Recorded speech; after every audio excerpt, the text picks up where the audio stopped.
और अब खबर उत्तर प्रदेश से, जहां पुलिस कर्मियों को दाढ़ी रखने के लिए इजाजत लेनी होगी। सिख पुलिस कर्मियों के अलावा किसी और को दाढ़ी रखने की इजाजत नहीं होगी। बागपत में सब इंस्पेक्टर इंतसार अली के दाढ़ी रखने पर विवाद के बाद योगी सरकार की तरफ से एक सर्कुलर जारी किया गया था। सिख धर्म के अलावा सभी पुलिस वालों को क्लीन शेव रहना होगा। धर्म के आधार पर या अस्थायी तौर पर बाल या दाढ़ी रखने के लिए पुलिस कर्मियों को अपने अधिकारी से इजाजत लेनी होगी। इसके अलावा स्पोर्ट शू, सैंडल या चप्पल पहनने पर भी सख्त रोक के निर्देश यहां पर दिए गए हैं। और हमारे साथ जुड़ गए हमारे वरिष्ठ सहयोगी कमाल खान। कमाल, उत्तर प्रदेश में इस तरह का जो सर्कुलर ये निकल कर आया है, इसकी जरूरत आखिर सरकार को क्यों लगी? दूसरी बात, यहाँ पर जब एक पुलिस रूल बुक होती है, क्या उसके हिसाब से पहले से चीजें नहीं चल रही थी, उसकी वजह से ये करना पड़ा है? नहीं, ऐसा है कि ये बहुत पुराना आदेश है और बहुत पुराना शासनादेश है जो वक्त वक्त पे उसको फिर से जारी किया जाता है। 2017 में उसको प्रिंट करने का ऑर्डर हुआ था कि ये सब इस तरह के जो शासनादेश हैं उसको किताब की शक्ल में प्रिंट कर दिया जाए ताकि वो अवेलेबल रहे एक बुकलेट फॉर्म में और एक प्रिंटेड फॉर्म में। तो अब क्योंकि ये अभी कंट्रोवर्सी हो गई है तो हो सकता है कि वो फिर से लोगों को याद दिलाने के लिए ये सर्कुलर जारी किया गया हो।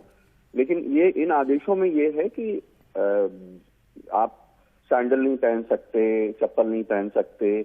जो एक यूनिफॉर्म फोर्स है उसके कुछ डिसिप्लिन है, उसका पालन करना पड़ेगा। और अगर कुछ लोग धार्मिक आधार पे वक्ती तौर पे दाढ़ी रखना चाहते हैं, जैसे कई लोग नवरात्र में भी दाढ़ी बढ़ाते हैं, शेव नहीं करते, तो उसके लिए उनको इमीडिएट बॉस जो जिले का एसपी है उससे परमिशन लेनी पड़ेगी। और अगर आप हमेशा दाढ़ी रखना चाहते हैं तो फिर आईजी लेवल के अधिकारी से इसके लिए परमिशन लेनी पड़ेगी, उसके बाद ही वो कर सकते हैं। तो ये आदेश पुराना है। माफी चाहूंगी, आपको रोक रही हूँ। संक्षेप में आपसे समझना चाहूंगी कि क्या सिख समुदाय को एग्जेम्प्ट किया गया है, उसको इजाजत नहीं लेनी होगी? देखिए, ऐसा है कि 2016 में सुप्रीम कोर्ट का एक जजमेंट भी इसके ऊपर आ चुका है कि जो सिख धर्म के बुनियादी सिद्धांत हैं उनमें केश रखना, दाढ़ी रखना जरूरी है।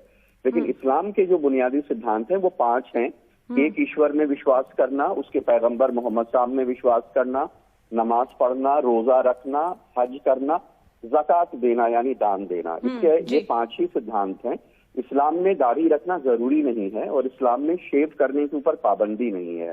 तो ये सुप्रीम कोर्ट अपने जजमेंट में कह चुका है कि सिख समुदाय के लिए अलाउड है, लेकिन उसके अलावा किसी के लिए इसकी इजाजत नहीं है। बहुत शुक्रिया कमाल इस तमाम जानकारी के लिए। तो उत्तर प्रदेश में अब दाढ़ी जो है वो पुलिस वालों को रखने की इजाजत नहीं है, सिर्फ सिख समुदाय को रखनी होगी और बाकी को अगर दाढ़ी बढ़ाना है तो इजाजत लेनी होगी।